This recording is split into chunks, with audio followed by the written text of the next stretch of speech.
Bismillahirrahmanirrahim. Assalamualaikum warahmatullahi wabarakatuh. Waalaikumsalam warahmatullahi Waalaikumsalam warahmatullahi wabarakatuh. wabarakatuh. Halo, selamat datang teman-teman semuanya. Perkenalkan, kami dari kelompok 3, kelas C, mata kuliah Perekonomian Indonesia. Sebelumnya, perkenalkan dulu, nama saya Risman Sobari, dan ada dua teman saya. Yang pertama ada Kang Wil dan Firdaus, dan yang kedua ada Teh Asipa Nur Samsi. Nah, pada kesempatan kali ini, kita akan ngobrol-ngobrol tentang masa depan industri dan pertanian di Indonesia, khususnya di daerah Garut dan sekitarnya. Langsung saja ya. Ada pertanyaan buat Kang Wildan, yaitu bagaimana pandangan Kang Wildan tentang masa depan industri dan pertanian yang ada di daerah Garut.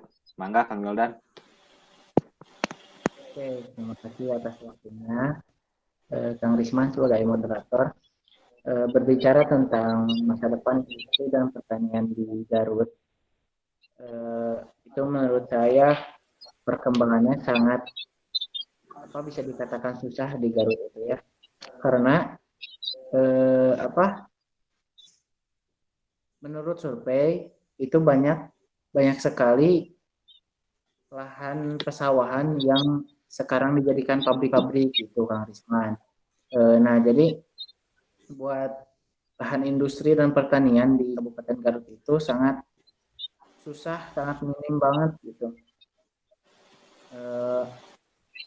Jadi banyak lahan produktif, banyak lahan pertanian yang produktif dijadikan pabrik-pabrik gitu. Baik Kang Wildan, hatur nuhun.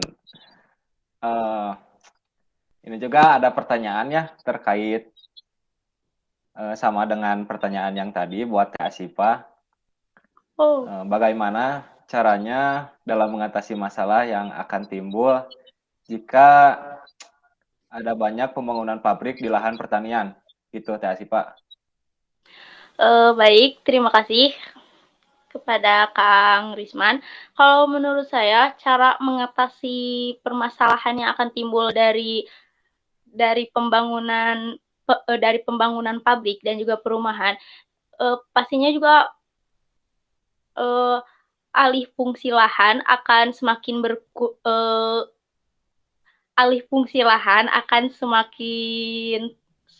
terjadi, dan akan banyak sekali lahan-lahan yang nantinya akan semakin sedikit, dan cara mengatasinya sebagai pembangun atau sebagai kita gitu ya, udah tuh Ya, baik. Teruskan, Teh Asipa, teruskan. Cara menanggulanginya yaitu dengan cara membangun pabrik dan juga perumahan di lahan yang kosong, bukan di lahan yang berkelanjutan. Karena lahan kosong kan bisa dimanfaatkan untuk melakukan pembangunan pabrik dan juga pembangunan perumahan tanpa harus mengganggu lahan-lahan untuk para petani melakukan pertanian seperti itu. Baik, hatur nuhun Teh Asipa, hatur nuhun. Mungkin ya seharusnya itu untuk lahan industri harus dipisahkan dengan lahan pertanian agar tidak terganggu gitu ya. Ya, seperti itu. Baik, mantap. Yang selanjutnya ada pertanyaan lagi ya buat Teh Asipa tentang industri hortikultura. Bagaimana pendapat Teh Asipa tentang perkembangan industri hortikultura yang dikembangkan oleh pemerintah untuk menjaga ketahanan pangan? Silakan Teh Asipa. Terima kasih untuk Kang Risman. Kalau menurut saya, perkembangan hortikultura yang dikembangkan oleh pemerintah dan juga kementerian itu cukup baik ya, selama itu bisa membantu masyarakat. Dan juga kan hortikultura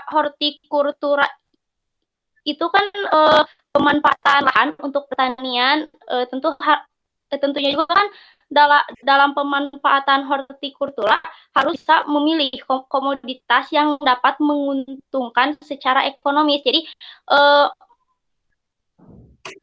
Jadi masyarakat akan setuju dengan adanya perkembangan pertanian hortikultura ini, gitu.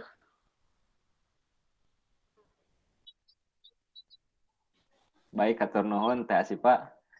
Jadi diharapkan adanya industri hortikultura bisa bermanfaat ya bagi masyarakat di daerah Garut. Begitu. Nah, selanjutnya saya juga masih ada pertanyaan untuk Kang Wildan.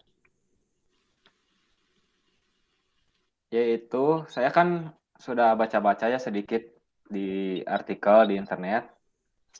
Pertanyaannya adalah, untuk memajukan industri pertanian, Pak Menteri Pertanian yaitu Syahril Yassin Limpo mengajak para pemimpin daerah untuk mengoptimalkan lahan pertanian yang ada secara maksimal. Nah, pertanyaannya, bagaimana tanggapan Kang Wildan mengenai ajakan tersebut?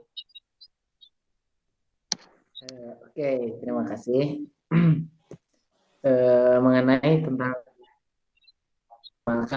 lahan pertanian secara maksimal gitu, Kang Ridwan. Ya, Pak Wildan.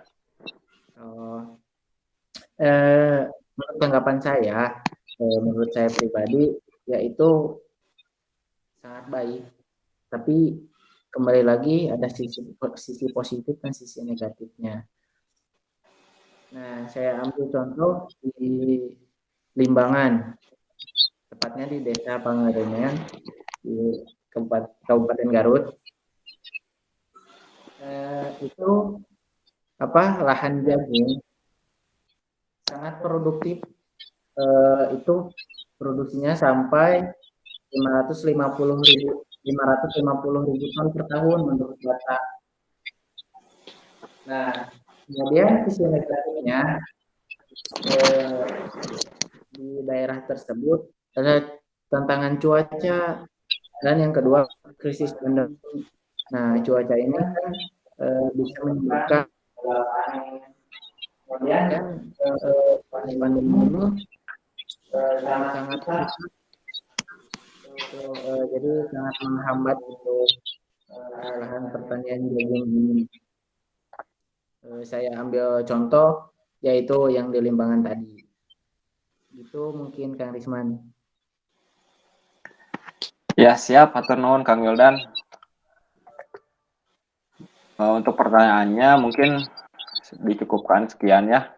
Jadi kesimpulannya, saya berharap industri dan pertanian di Kota Garut ini bisa lebih diatur dengan secara seimbang gitu, tidak mengganggu pertaniannya dan tidak juga mengganggu industrinya, berjalan seimbang. Mungkin sekian yang bisa kelompok kami sampaikan. Hatur nuhun kepada teman-teman yang sudah hadir. Assalamualaikum warahmatullahi wabarakatuh.